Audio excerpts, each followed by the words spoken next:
आज का टॉपिक है बौद्ध धर्म।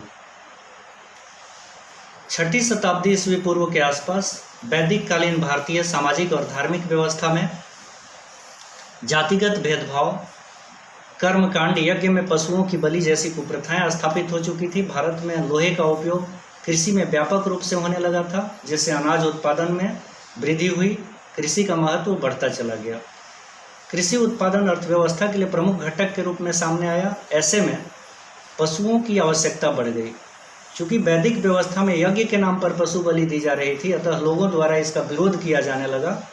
इसी दौरान नगरीकरण की शुरुआत और 16 महाजनपदों का विकास जैसी महत्वपूर्ण घटनाओं से अस्थायी सेना एवं पेशेवर नौकरशाही का विकास हुआ। राजा की शक्ति में वृद्धि हुई। वैश्य जाति जो व्यापार वाणिज्य से जुड़ी थी, उनका भी आर्थिक विकास हुआ। राजनीतिक और आर्थिक विकास ने समाज में उपेक्षित वैश्य और शूद्रों की सामाजिक अपेक्षाओं को जगाया, जो पहले से जातिगत व्यवस्था से असंतुष्ट थे। समाज में पशु बलि, कर्मकांड और जातिगत भेदभाव के विरोध में लोगों की आवाज़ मुखर होने लगी। ऐसी परिस्थिति में भारत के महान दार्शनिक, समाज सुधारक, विश्व को नवीन राह प्रदान करने वाले महात्मा बुद्ध के नेतृत्व में बौद्ध धर्म का प्रादुर्भाव हुआ। तत्कालीन परिवेश नवीन विचारधारा वाले धर्म के प्रसार के लिए अनुकूल माहौल प्रदान कर रहा था, जो सामाजिक समरसता का वातावरण बनाने में सहायक हो। ऐसे में बौद्ध धर्म के संस्थापक गौतम बुद्ध का जन्म 563 ईस्वी पूर्व में कपिलवस्तु के निकट लुम्बिनी नामक ग्राम में हुआ था, जो नेपाल की तराई में स्थित है। इनके पिता सुदोधन क्षत्रिय शाक्य वंश से तथा माता माया देवी क्षत्रिय कोलीय वंश से संबंध रखती थी। इनके बचपन का नाम था सिद्धार्थ, जिसका अर्थ होता है जिसकी आकांक्षाएं पूरी हो गई हों। सिद्धार्थ के जन्म के 7वें दिन इनकी माता का स्वर्गवास हो गया। ऐसी स्थिति में इनका लालन पालन सौतेली माँ प्रजापति गौतमी ने किया। सिद्धार्थ की बैरागी प्रवृत्ति के कारण पिता ने इनका विवाह 16 वर्ष की अवस्था में यशोधरा नामक कन्या से कर दिया, ताकि संसारिकता में इनका मन लग जाए, जिससे इन्हें एक पुत्र की प्राप्ति हुई, जिसका नाम रखा गया राहुल, अर्थात एक और बंधन। युवावस्था में इन्होंने मानव जीवन के दुखों को गहराई से महसूस किया। जैसे वृद्ध व्यक्ति, रोगी व्यक्ति और एक 100 यात्रा को देखने के बाद महात्मा बुद्ध चिंतन करने लगे और इन सभी घटनाओं से अविचलित एक प्रसन्नचित्त सन्यासी को देखकर सन्यासी से प्रभावित होकर 29 वर्ष की अवस्था में सांसारिक गृहस्थ जीवन का त्याग करके सत्य की खोज में निकल पड़े। गृह त्याग की इस घटना को बौद्ध धर्म में महाभिनिष्क्रमण कहा गया और इसका प्रतीक चिन्ह घोड़ा को माना जाता है। हिंदी के महान कवि मैथिली शरण गुप्त ने अपने प्रबंध काव्य यशोधरा में गृह त्याग की घटना से प्रभावित होकर गौतम बुद्ध की पत्नी यशोधरा का बड़ा ही मार्मिक चित्रण किया है। उदाहरण स्वरूप इसमें यशोधरा कहती हैं, सिद्धि हेतु स्वामी गए, यह गौरव की बात, पर चोरी चोरी गए, यही बड़ा व्याघात। मतलब यशोधरा को इस बात की चिंता नहीं है कि उनके पति सन्यासी बन गए, बल्कि इस बात का उन्हें मलाल है, इस बात का दुख है कि उन्होंने इस काबिल नहीं समझा कि उनको बता कर जाते। सिद्धार्थ ने सर्वप्रथम वैशाली में आलार कलाम से सांख्य दर्शन की शिक्षा ग्रहण की। तत्पश्चात राजगीर में रुद्र करामपुत से इन्होंने अपना गुरु बनाया। 6 वर्ष की कठिन तपस्या के परिणाम स्वरूप 35 वर्ष की अवस्था में वैशाख पूर्णिमा की रात निरंजना नदी अथवा फाल्गु नदी के किनारे इन्हें पीपल वृक्ष के नीचे ज्ञान की प्राप्ति हुई। इसके बाद इन्हें बुद्ध कहा जाने लगा और कालांतर में यह स्थान बोध गया कहलाया। उरुवेला नामक स्थान पर गौतम बुद्ध को कौंडिन्य, बप्पा, भदिया, महानामा और असागी नामक 5 साधक मिले, जिन्हें बुद्ध ने अपना प्रथम उपदेश सारनाथ में सुनाया, सारनाथ अथवा ऋषिपत्तनम में सुनाया। बौद्ध धर्म की इस घटना को धर्म चक्र प्रवर्तन कहा जाता है। बुद्ध और इनके शिष्यों ने भ्रमण करते हुए कौशल, वैशाली, कौशाम्बी इत्यादि प्रदेशों में बौद्ध धर्म का प्रचार प्रसार किया और ये प्रचार प्रसार की जो भाषा थी वो पाली भाषा थी। कौशल की राजधानी श्रावस्ती में इन्होंने अपने सर्वाधिक उपदेश दिए तथा यहीं सर्वाधिक शिष्य भी बनाए। पावापुरी में चुंद नामक लोहार द्वारा अर्पित सुअर का मांस ग्रहण करने के बाद डायरिया अथवा अतिसार से सन 483 ईस्वी पूर्व में कुशीनारा अथवा कुशीनगर देवरिया उत्तर प्रदेश में 80 वर्ष की अवस्था में इनकी मृत्यु हो गई। बौद्ध धर्म में इस घटना को, इनके मृत्यु की घटना को महापरिनिर्वाण कहा गया। बुद्ध का शिष्य बनने वाला अंतिम व्यक्ति सुभद्र था, जिसने कुशीनगर में महात्मा बुद्ध से शिष्यता ग्रहण की। बुद्ध के जन्म और मृत्यु की तिथि जानने का आधार कैंटोन अभिलेख तथा अशोक का रोमनीदेई अभिलेख प्रमुख है। एक अनुश्रुति के अनुसार बुद्ध की मृत्यु के उपरांत बुद्ध के शिष्यों ने इनके मृत अवशेष को 8 भागों में बांट करके 8 जगहों पर स्तूप का निर्माण करवाया, स्तूप बनवाया, और ये 8 स्तूप लुम्बिनी, गया, सारनाथ, कुशीनगर, श्रावस्ती, संकास्य, राजगृह तथा वैशाली में स्थित हैं। इन बौद्ध स्थलों को अष्टमहास्थान के नाम से जाना जाता है।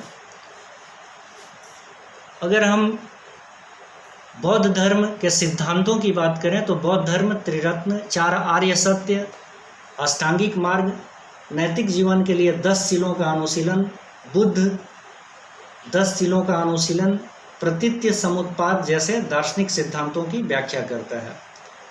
बौद्ध धर्म का त्रिरत्न है बुद्ध, धर्म और संघ। बुद्ध का अर्थ है जागृत अथवा ज्ञानी मनुष्य, जिसने स्वयं के प्रयास से बुद्धत्व को, ज्ञान को प्राप्त किया हो, जैसे शाक्य मुनि, गौतम बुद्ध। बौद्ध धर्म की शिक्षाओं को धम्म कहा गया, जो नैतिकता पर आधारित है, तथा बौद्ध धर्म के भिक्षुओं और उपासकों से मिलकर बने संगठन को संघ कहा गया। बुद्ध द्वारा बताए गए 4 आर्य सत्य हैं। दुख अर्थात संसार दुखमय है, सर्वम दुखम, जन्म से मृत्यु तक दुख ही दुख है। धम्म पद में बुद्ध कहते हैं कि जब संसार में आग लगी हुई है तो आनंद मनाने का अवसर ही कहा है। दूसरा है दुख समुदाय अर्थात दुखों का कारण है। प्रतीत्य समुत्पाद के द्वारा दुख का कारण जानने का प्रयास किया गया है, जिसमें द्वादश निदान सिद्धांत की व्याख्या की गई है। द्वादश निदान में दुख के कारणों को जानने के लिए उनके उपायों की विवेचना की गई है, जिनमें कहा गया है कि अधिकांश जो दुख हैं वो अविद्या के कारण उत्पन्न होते हैं। समस्त दुखों का मूल कारण अविद्या को माना गया है, और ये जो द्वादश निदान बताए गए हैं उसमें अविद्या, संस्कार, विज्ञान, नाम रूप, षडायतन, स्पर्श, वेदना, तृष्णा, इन सबों को उपादान, भव, जरा मरण, इन सबों को 12 निदान बताए गए हैं, और ये चक्र की भांति घूमते रहते हैं, जिससे कि जीवन मरण का चक्र में व्यक्ति पड़ा रहता है और जीवन मरण चक्र से मुक्त नहीं हो पाता है। और तीसरे आर्य सत्य में बुद्ध ने दुख निरोध की बात की है। इसका अर्थ है कि दुख का अंत संभव है। निर्वाण तथा मोक्ष की प्राप्ति ही बौद्ध धर्म का चरम लक्ष्य माना गया है। जहाँ दुखों का अंत हो जाता है, दुख का निरोध हो जाता है, उसे ही हम निर्वाण की अवस्था कहते हैं। और चौथा जो आर्य सत्य है वो है दुख निरोध गामिनी प्रतिपदा, जो दुखों के निवारण का मार्ग है, जिसमें महात्मा बुद्ध ने अष्टांगिक मार्ग की बात कही है। इनमें से प्रथम 3 जो दुख समुदाय और दुख निरोध है, ये बौद्ध धर्म के सैद्धांतिक पक्ष हैं, जबकि चौथा जो दुख निरोध गामिनी प्रतिपदा है, जिसमें अष्टांगिक मार्ग की बात कही गई है दुख को समाप्त करने के लिए, और यह निर्वाण प्राप्ति का जो मार्ग बताया गया है दुख निरोध गामिनी प्रतिपदा, ये बौद्ध धर्म का व्यवहारिक पक्ष है। चौथे आर्य सत्य में अष्टांगिक मार्ग द्वारा निर्वाण प्राप्ति तक पहुंचने का मार्ग बताया गया है, जिसमें सम्यक दृष्टि, सम्यक संकल्प, सम्यक कर्मांत, सम्यक आजीव, सम्यक व्यायाम, सम्यक स्मृति, सम्यक समाधि की बात कही गई है। वास्तव में अष्टांगिक मार्ग दुखों का मूल कारण अविद्या के वही बताया है, और अविद्या के विनाश का मार्ग, अविद्या को समाप्त करने का मार्ग अष्टांगिक मार्ग में बताया गया है। नैतिक और आध्यात्मिक साधना की इस विधि को जो अष्टांगिक मार्ग के नाम से जाना जाता है, उसका अन्य नाम मध्यम मार्ग प्रतिपदा भी है, जिसे हम लोग मध्यम मार्ग के नाम से भी जानते हैं। मध्यम मार्ग विलासितापूर्ण जीवन और अनावश्यक कठोर तप के बीच का रास्ता है, जैसा कि भगवान बुद्ध कहते हैं अपने भिक्षुओं को कि हे भिक्षुओं, परिव्राजक, तुम्हें 2 अंतों का सेवन नहीं करना चाहिए। अर्थात पहला काम पहला काम वासना और सुख के लिए लिप्त रहना, और दूसरा शरीर को क्लेश देकर अत्यंत दुख उठाना, ये दोनों ही त्याज्य हैं। तथागत को इन दोनों अंतों का त्याग करके मध्यम मार्ग पर चलना है। अगर हम बौद्ध धर्म के सकारात्मक पक्षों की बात करें तो यह अहिंसा पे बल देते हैं। वर्तमान विश्व में युद्ध के विनाश से बचने के लिए इसका अनुशीलन, इसका पालन किया जा सकता है। जीवन के अंतिम वर्ष में सुभद्र के सामने बुद्ध द्वारा प्रदत्त उपदेश, जो कि आत्म दीपो भवः की शिक्षा, अर्थात अपने दीपक स्वयं बनो, जो स्वनिर्णय के विचार को प्रेरित करता है। किसी भी प्रकार के अतिवादी व्यवहार से बचकर व्यवहारिक मध्यम मार्ग का पालन करना, ये बुद्ध की और प्रमुख शिक्षा है।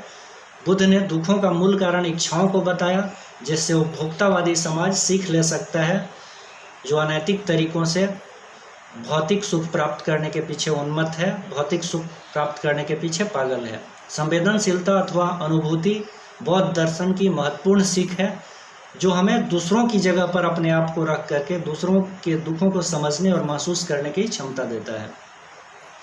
परलोकवाद की बजाय इहलोकवाद पे अधिक बल देना, इस लोक पे अधिक विश्वास करना, अहंकार से मुक्त होने की सलाह, हृदय परिवर्तन में विश्वास, इस दर्शन की महत्वपूर्ण शिक्षाएं हैं, जैसा कि हृदय परिवर्तन के बारे में अंगुलीमाल की कहानी के माध्यम से बताया गया है। आचरण की शुद्धता और पवित्रता पर बल दिया गया है, जिसके लिए 10 शीलों का अनुशीलन, 10 शीलों का पालन करने की बात कही गई है। नैतिक जीवन का आधार बताया गया है उनको, और निर्वाण को आसान बनाने के लिए इन 10 शीलों के पालन की बात कही गई है। जो बौद्ध धर्म का नकारात्मक पक्ष है, उसमें सर्वम दुखम अर्थात संपूर्ण जीवन दुखमय है। इसके लिए इसे निराशावादी दर्शन भी कहा जाता है। अगर वास्तव में देखा जाए तो व्यवहारिक रूप से जीवन में सुख और दुख दोनों है। यह जीवन क्या है? झरना है, मस्ती ही इसका पानी है। सुख दुख के दोनों तीरों से चल रहा मनमानी है। कोई एक चीज़ नहीं हो सकती है, केवल दुख नहीं हो सकता है, बल्कि जीवन दुख और सुख दोनों के द्वारा चलने वाली बात है। प्रारंभ में संघ में महिलाओं का प्रवेश वर्जित था। आनंद का कथन था कि यदि महिलाएं संघ में प्रवेश कर गई हैं तो यह बौद्ध धर्म केवल 500 वर्षों तक चलेगा, जबकि अगर महिलाएं प्रवेश नहीं करती तो बौद्ध धर्म 1000 वर्षों तक जीवित रहता, 1000 वर्षों तक चलता। जबकि तत्कालीन परिवेश में हम देखते हैं कि महिलाएं जीवन के हर क्षेत्र में पुरुषों से कदम मिलाकर चल रही हैं और किसी भी क्षेत्र में उनसे पीछे नहीं है, विकास में अपना महत्वपूर्ण योगदान दे रही हैं। तो बौद्ध धर्म की दार्शनिक व्याख्या अगर हम करें तो बौद्ध धर्म मूलतः अनीश्वरवादी और अनात्मवादी धर्म है। अनात्मवाद को नैरात्मवाद के नाम से भी जानते हैं, अर्थात बौद्ध धर्म ईश्वर को नहीं मानता, आत्मा को नहीं मानता, लेकिन यह पुनर्जन्म को मानते हैं। इसी को स्पष्ट करने के लिए मिलिंद पन्हो नामक ग्रंथ में राजा मिलिंद और बौद्ध भिक्षु नागसेन के बीच के संवाद का वर्णन किया गया है, जिसमें राजा मिलिंद का प्रश्न है कि यदि आत्मा नहीं है तो पुनर्जन्म किस बात का होता है, पुनर्जन्म किस चीज़ का होता है, या पुनर्जन्म किसका होता है। इसके जवाब में नागसेन नामक बौद्ध भिक्षु ने युक्ति युक्त व्याख्या करते हुए बौद्ध धर्म में निर्वाण और महापरिनिर्वाण की बात को समझाते हैं और इसे स्पष्ट करते हैं। जैसा कि निर्वाण व्यक्ति के जीवन में ही संभव है, जबकि महापरिनिर्वाण मृत्यु के बाद ही संभव हो पाता है। जब बुद्ध से पुनर्जन्म और ईश्वर के होने न होने के बारे में प्रश्न पूछा जाता था, पुनर्जन्म और आत्मा के बारे में प्रश्न पूछा जाता था, तो ऐसे प्रश्नों पर बुद्ध मुस्कुराते हैं। इसलिए स्माइलिंग बुद्धा की प्रवृत्ति जो आज हम लोग मूर्तियों में देखते हैं कि स्माइलिंग बुद्धा की मूर्ति बनती है, इसी से प्रेरित है। तो ऐसे प्रश्नों को बुद्ध अव्याकृत कह करके टाल देते थे, या फिर अव्यक्तानी बौद्ध धर्म में इसको कहा जाता था। इसका अर्थ है, अव्याकृत का अर्थ है कि जिसका उत्तर व्याकरण की सीमाओं से परे है, जिसका उत्तर किसी भाषा में किसी व्याकरण के नियमों से नहीं दिया जा सकता है। जैसा कि सनातन धर्म और हिंदू धर्म में इस बात की, ईश्वर के बात की व्याख्या की गई है, ईश्वर को गुणातीत कहा गया है, अर्थात जिसका विश्लेषण मस्तिष्क की सीमाओं से परे हो, जिसका विश्लेषण बुद्धि की सीमाओं से परे हो, ऐसी बातें कही गई हैं। तो आइए हम बौद्ध धर्म के कुछ ऐसे पहलुओं की भी बात कर लेते हैं जो परीक्षाओं के लिए महत्वपूर्ण हैं, जो तथ्यात्मक बातें हैं। कुछ तथ्यों की बात करेंगे और कुछ दर्शन की बात करेंगे। जैसे बुद्ध की मृत्यु के पश्चात इनके शिष्यों ने राजगृह में एक प्रसिद्ध परिषद का आह्वान किया। वहाँ एक बैठक हुई जहाँ बौद्ध धर्म की मुख्य शिक्षाओं को संहिताबद्ध किया गया। इन शिक्षाओं को पिटकों के रूप में समानुक्रमित करने के लिए 4 बौद्ध संगीतियों का आयोजन किया गया, जिसे 3 मुख्य पिटक बने, विनय पिटक, अभिधम्म पिटक और सुत्त पिटक। सुत्त पिटक में बुद्ध के उपदेशों को संकलित किया गया, विनय पिटक में बौद्ध मतावलंबियों के लिए व्यवस्था का नियम दिया गया, अभिधम्म पिटक में बौद्ध दर्शन की व्याख्या की गई। पिटक का अर्थ ऐसे शाब्दिक अर्थ टोकरी होता है। जो बौद्ध धर्म के कुछ सकारात्मक पक्ष की बात करें तो आत्मदीपो भव, अर्थात अपने दीपक स्वयं बनो। ज्ञान और नैतिकता के क्षेत्र में छोटे से बुद्धिजीवी वर्ग के एक अधिकार को चुनौती देकर प्रत्येक व्यक्ति को उसमें प्रविष्ट होने का अवसर प्रदान किया गया। तो हम लोग देखते हैं कि प्रारंभ में जो संघ में महिलाओं का प्रवेश वर्जित था, तो शिष्य आनंद के कहने पर महिलाओं का प्रवेश बौद्ध धर्म में दिया गया। यदि महिलाओं का प्रवेश नहीं होता तो इनका कहना था कि 1000 वर्षों तक बौद्ध धर्म चलता। इसकी व्याख्या हम पहले ही कर चुके हैं। तो इस तरीके से हम देखते हैं कि बुद्ध ने दुखों का मूल कारण इच्छाओं को बताया, मध्यम मार्ग का सिद्धांत बताया, या परीक्षाओं के लिए, प्रतियोगी परीक्षाओं के लिए महत्वपूर्ण हो सकता है। उस तरह के कुछ टॉपिक को हम डिस्कस करते हैं। गौतम बुद्ध से संबंधित जो कुछ प्रतीक चिन्ह हैं जो प्रतियोगी परीक्षाओं के लिए महत्वपूर्ण हो सकते हैं, जैसे जन्म का प्रतीक चिन्ह कमल, गर्भ में आने का प्रतीक हाथी, सांड यौवन का प्रतीक है, घोड़ा गृह त्याग और महाभिनिष्क्रमण का प्रतीक है, समृद्धि का प्रतीक शेर, प्रथम उपदेश धर्मचक्र प्रवर्तन का प्रतीक चक्र है, पद चिन्ह या महापरिनिर्वाण मृत्यु का प्रतीक बोधि वृक्ष है। तिब्बत के बौद्ध धर्म संप्रदाय का युवा वर्ग से संबंधित कर्मापा लामा जो है वो महत्वपूर्ण है। आधुनिक फाल्गुनी नदी को पूर्व में निरंजना नदी के नाम से जानते थे। या 2 छोटी नदी के धाराओं निरंजना और मोहना के मिलने से बनती है। बुद्ध के जीवन काल में उनका एक चचेरा भाई था देवदत्त, जो संघ का प्रमुख बनना चाहता था। वैशाली में अपने प्रिय शिष्य आनंद के अनुरोध पर बुद्ध ने स्त्रियों को संघ में प्रवेश की अनुमति प्रदान की। प्रविष्ट होने वाली प्रथम महिला जो संघ में थी वो प्रजापति गौतमी थी। अष्टांगिक मार्ग की संकल्पना, धर्मचक्र प्रवर्तन, 4 आर्य सत्य, मध्यम मार्ग प्रतिपदा जिसे मध्यम मार्ग कहते हैं, इसमें 8 सोपान हैं। अष्टांगिक मार्ग जिसकी बात हम कर चुके हैं, सम्यक दृष्टि जो 4 आर्य सत्य में विश्वास करना, सम्यक संकल्प मानसिक और नैतिक विकास की प्रतिज्ञा की गई है उसमें। सम्यक वाक मतलब हानिकारक बातें न करना, झूठ न बोलना। सम्यक जीविका का अर्थ है लोक कल्याणकारी जीविका का चुनाव करना। सम्यक कर्म का अर्थ है हानिकारक कर्म न करना जिससे दूसरों को नुकसान हो। सम्यक प्रयास या सम्यक व्यायाम का अर्थ है कि अपने आप में सुधार की कोशिश करना। सम्यक स्मृति है जो स्पष्ट ज्ञान को देखने के लिए अपनी मानसिक योग्यता को विकसित करना, उसको पाने की कोशिश करना। सम्यक समाधि का अर्थ है जो बौद्ध धर्म का चरम लक्ष्य है, निर्वाण की प्राप्ति। बोध गया में निर्मित बुद्ध की 80 फुट ऊंची प्रतिमा का निर्माण जापानियों द्वारा किया गया। दाइजो कियो संप्रदाय के सहयोग से ये बना, जो लाल ग्रेनाइट पत्थर और बलुआ पत्थर से निर्मित है। बौद्ध धर्म में लगभग 30 संप्रदाय हुए, लेकिन जिसमें महायान, हीनयान और वज्रयान प्रमुख हैं। वज्रयान का विकास 9वीं शताब्दी में जाकर के हुआ। इसके सिद्धांत में मंजूश्री, मूलकल्प और गुह समाज नामक ग्रंथ मिलते हैं। बुद्ध के जन्म पर एडविन अर्नाल्ड ने लाइट ऑफ एशिया नामक पुस्तक की रचना की। यह पुस्तक ललित विस्तार के विषय पर आधारित है। प्रकाशन वर्ष 1879 में लंदन से प्रकाशित हुआ। महायान और हीनयान का शाब्दिक अर्थ होता है, महायान मतलब बड़ी गाड़ी और हीनयान मतलब छोटी गाड़ी। महायान संप्रदाय को मानने वाले अधिक लोग हैं और हीनयान को मानने वाले कम लोग हैं। हालांकि हीनयान बौद्ध धर्म का मूल सार था, जिसमें हीनयान में बुद्ध को महापुरुष माना गया और महायान में इन्हें देवता मानकर पूजा की जाने लगी। जो शुरुआत में बौद्ध धर्म मूर्ति पूजा का विरोध करता था, लेकिन महायान में इन्हें देवता मान करके बाद में पूजा किया जाने लगा। बौद्ध धर्म के शिक्षा के केंद्र की अगर बात करें तो नालंदा, बल्भी और विक्रमशिला प्रमुख थे। नालंदा बड़गांव के समीप धर्म शिक्षा का केंद्र रहा है। बल्भी गुजरात के काठियावाड़ में संस्कृति का केंद्र रहा है। विक्रमशिला बिहार के पत्थर घाट नामक पहाड़ी पर स्थित है। धर्मपाल द्वारा, जो पाल वंश का शासक था, उसके द्वारा स्थापित किया गया था। गौतम बुद्ध द्वारा भिक्षुनी संघ की स्थापना वैशाली में की जाती है। सनातन अथवा हिंदू धर्म ये जो है, जब बौद्ध धर्म का विशद ज्ञान हमें पाली के त्रिपिटक ग्रंथ से होता है। तो इस तरह की बातें, धार्मिक जुलूस का प्रधान बौद्ध धर्म की देन है। बुद्ध पूर्णिमा के दिन ही बुद्ध को ज्ञान की प्राप्ति हुई, महापरिनिर्वाण हुआ। अष्टांगिक मार्ग के पालन से मनुष्य की तृष्णा नष्ट हो जाती है तथा उसे निर्वाण प्राप्त हो जाता है। बौद्ध धर्म के परम लक्ष्य थे निर्वाण प्राप्ति, दीपक का बुझ जाना अर्थात जीवन मरण के चक्र से मुक्त हो जाना। निर्वाण प्राप्ति को आसान बनाने के लिए 10 शीलों के अनुसरण की बात कही गई, जिसमें सत्य, अहिंसा, अस्तेय, चोरी न करना, संपत्ति अर्जित न करना, मद्य निषेध, असमय भोजन नहीं करना, सुखप्रद बिस्तर का त्याग करना, धन संचय नहीं करना, स्त्रियों से दूर रहना, नृत्य ज्ञान से दूर रहना। प्रथम 5 जो है वो गृहस्थों के लिए और सभी 10 शीलों का अनुशीलन भिक्षुओं के लिए अनिवार्य बताया गया। जातक कथाओं के अनुसार बुद्ध का अवतार मनुष्य के रूप में भी हो सकता है और पशु रूप में भी। बोधित्सव के रूप में पुनर्जन्मों की दीर्घ श्रृंखला के अंतर्गत बुद्ध ने शाक्य मुनि के रूप में अपना अंतिम जन्म प्राप्त किया, लेकिन मैत्रेय तथा अन्य अनाम बुद्ध का अवतार होना अभी शेष है।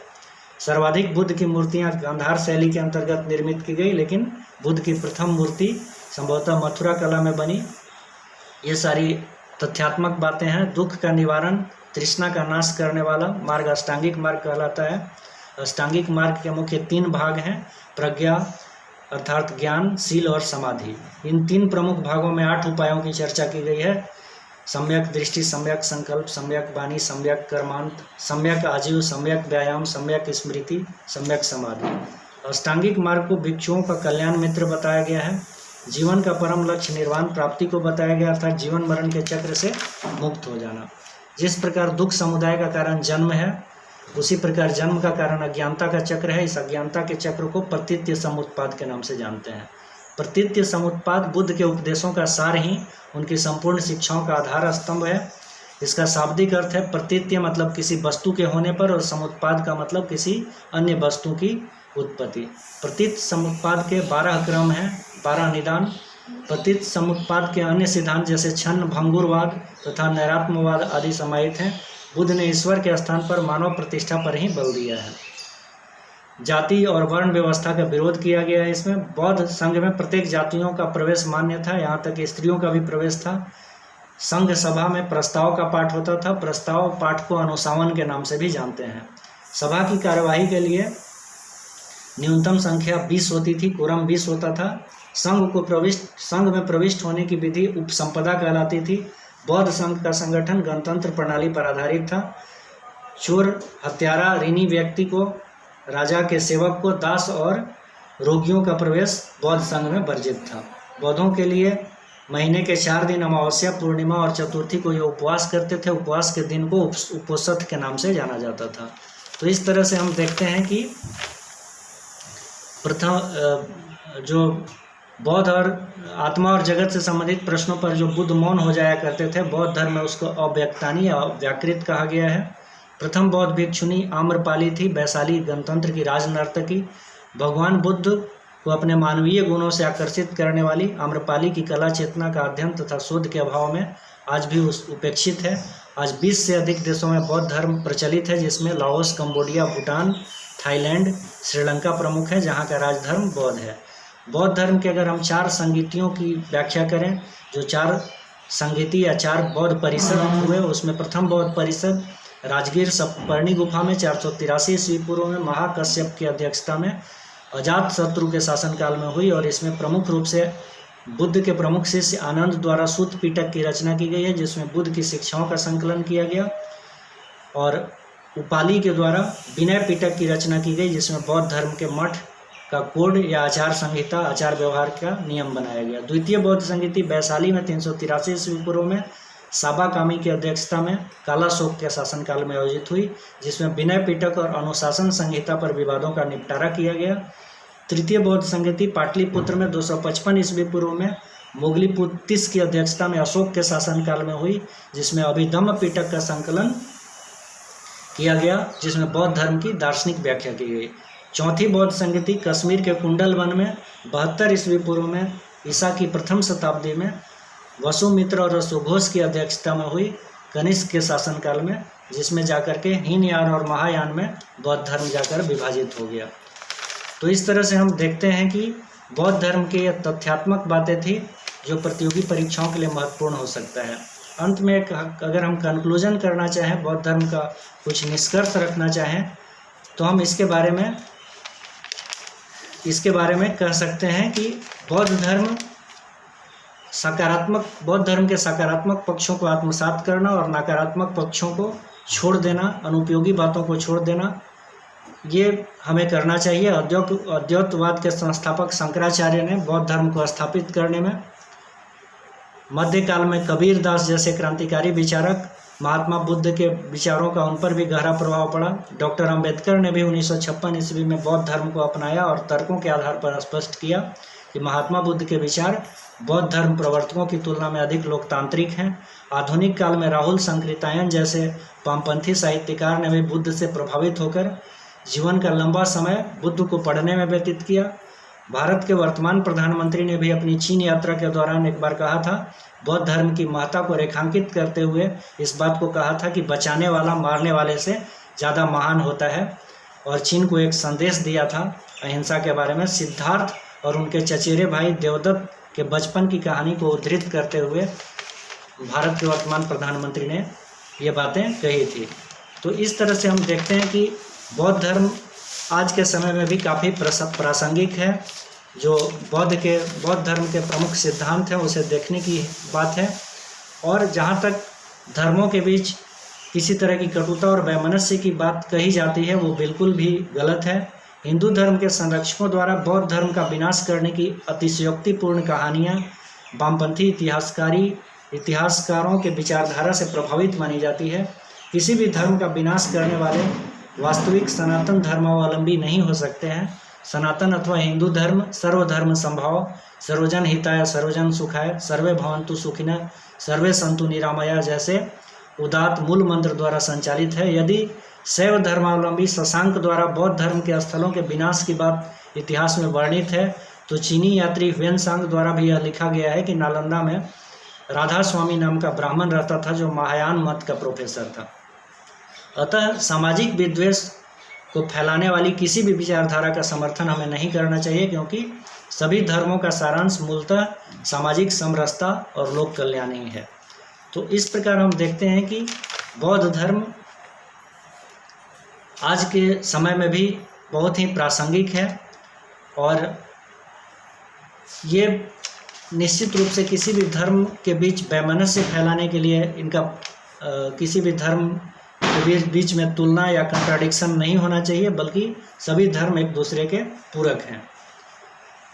तो इसी के साथ बौद्ध धर्म के ऊपर आज की व्याख्या का समापन हम करते हैं। धन्यवाद।